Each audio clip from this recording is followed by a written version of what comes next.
Camp Administration 101. Camp Documentation. Document, document, document.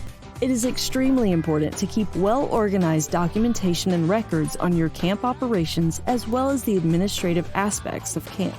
Here are some of the more important records you should be keeping well-organized at camp. 1.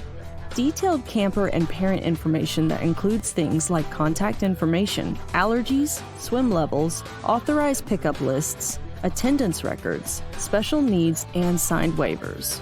2. Administrative documents, such as receipts, contracts, and insurance. 3. Human resource documents. 4. Incident, accident, and disciplinary reports, as well as daily communication logs. 5. Maintenance and inspection or repair reports.